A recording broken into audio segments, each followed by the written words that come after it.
ദൈവത്തിൻ്റെ സ്വന്തം നാട്ടിൽ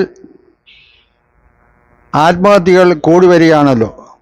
ഇതേപ്പറ്റി ബ്രഹ്മയുഗം മാത്യൂസിൻ്റെ അഭിപ്രായം എന്താണ്? ദൈവത്തിൻ്റെ സ്വന്തം നാട്ടിൽ ആത്മഹത്യകൾ കൂടി വരാനുള്ള പ്രധാനപ്പെട്ട കാരണം അണുകുടുംബമായിക്കൊണ്ടിരിക്കുന്ന ജീവിത സാഹചര്യമാണ്. ഇന്ന് മാതാപിതാക്കൾക്ക് മക്കളോട് സ്നേഹമില്ല, മക്കൾക്ക് മാതാപിതാക്കളോട് സ്നേഹമില്ല, പരസ്പരം ആശയ സംവാദമില്ല. അത് കാരണം അവർ ലഹരി ഉപയോഗത്തിലേക്കും അതേപോലെ മൊബൈൽ അഡിക്റ്റും ആയി മാറിക്കൊണ്ടിരിക്കുന്ന ഒരു സാഹചര്യമാണ്. മദ്യത്തിനും മയക്കുമരുന്നിനും എല്ലാം അവർ നിരന്തരം അടിമയായി അങ്ങനെ ജീവിതം തന്നെ നിരാശയിലേക്ക് ആണ്ടിറങ്ങുന്ന ഒരു സന്ദർഭത്തിലാണ് ഈ ആത്മഹത്യ പ്രവണത കൂടുന്നത്. ഇതിനെ പ്രതിരോധിക്കാൻ സ്വന്തം മാതാപിതാക്കളും അതേപോലെ ഗവൺമെൻറ്റും ശക്തമായ രീതിയിൽ കൗൺസിലിംഗ് കൊടുക്കണം. എന്നാലേ നമ്മുടെ കേരളത്തിൽ വർദ്ധിച്ചു വരുന്ന ഈ ആത്മഹത്യ പ്രവണത കുറയ്ക്കാൻ സാധിക്കത്തുള്ളൂ. കേരളത്തിൽ നിത്യേന നടക്കുന്ന ആത്മഹത്യകൾ തടയാൻ എന്താണ് മാർഗം?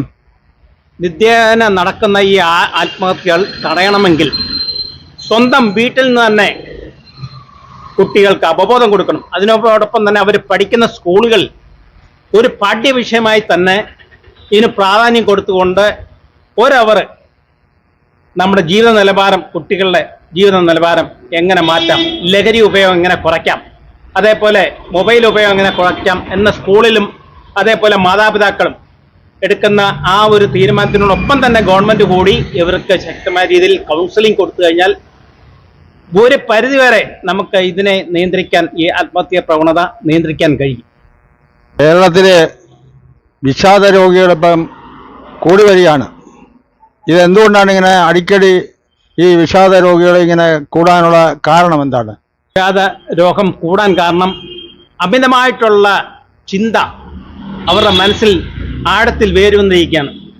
നാളെ ഫ്യൂച്ചറിൽ എന്താണ്, നാം ഇതുവരെ ഒന്നും ഉണ്ടാക്കിയിട്ടില്ല. നമ്മുടെ നിലവാരമില്ലാത്ത വിദ്യാഭ്യാസം, അതേപോലെ സാമ്പത്തികമായിട്ടുള്ള വീട്ടിലുള്ള സാമ്പത്തികമായിട്ടുള്ള തകർച്ച, പിന്നെ നമ്മൾ ജീവിതത്തിൽ ഒന്നും ആവാൻ പറ്റില്ലെന്നുള്ള ഒരു തോന്നൽ ഓട്ടോമാറ്റിക്കായിട്ട് നമുക്കുണ്ടാകുമ്പം നമ്മൾ വിഷാദത്തിലേക്കും മറ്റുള്ള പ്രവണതകളിലേക്കും നീങ്ങുകയാണ്. അങ്ങനെയാണ് കൂടുതൽ വിഷാദ രോഗം ഓരോ മനുഷ്യനെയും സ്വാധീനിക്കുന്ന ഘടകം. പരീക്ഷകളിൽ പരാജയപ്പെടുമ്പോഴും പ്രേമനൈരാശ്യം മൂലവും കടം കയറിയും ആണ് ഏറെ ആളുകൾ ഇവിടെ കേരളത്തിൽ ആത്മഹത്യ ചെയ്യുന്നത്. ഇതിനെ ചെറുക്കാൻ സർക്കാരിനും അതേപോലൊപ്പം പൊതുസമൂഹത്തിനും എന്ത് ചെയ്യാൻ കഴിയുമെന്നാണ് അഭിപ്രായം? ഇന്നത്തെ വിദ്യാഭ്യാസ രീതി നമ്മുടെ ഈ മറ്റുള്ള അമേരിക്ക, യൂറോപ്പ്, ഗൾഫ് കൺട്രീസ് അവിടുത്തെ ജീവിത നിലവാരമായിട്ട് ബന്ധപ്പെടുമ്പോൾ നമ്മുടെ കേരളത്തിലെ വിദ്യാഭ്യാസ രീതി ഒരിക്കലും ശരിയായിട്ടുള്ള, കാരണം പുസ്തകങ്ങളിൽ കൂടെ മാത്രമാണ് ഇന്ന് കുട്ടികൾ പഠിച്ചു വരുന്നത്. പക്ഷേ അവർക്ക് മറ്റുള്ള സോഴ്സിലൂടെ അവർ വിദ്യാഭ്യാസം കിട്ടുന്നില്ല, അങ്ങനെ ജോലി കിട്ടാൻ സാധ്യത കുറവാണ്. ഇവിടുന്ന് കൂടുതൽ കുട്ടികളും വിദേശ രാജ്യങ്ങളിൽ പോയി തൊഴിലെടുക്കാനാണ് ഏറ്റവും കൂടുതൽ താല്പര്യം. കാരണം നമ്മുടെ കേരളത്തിൽ തൊഴിൽ സാധ്യത കുറവാണ്.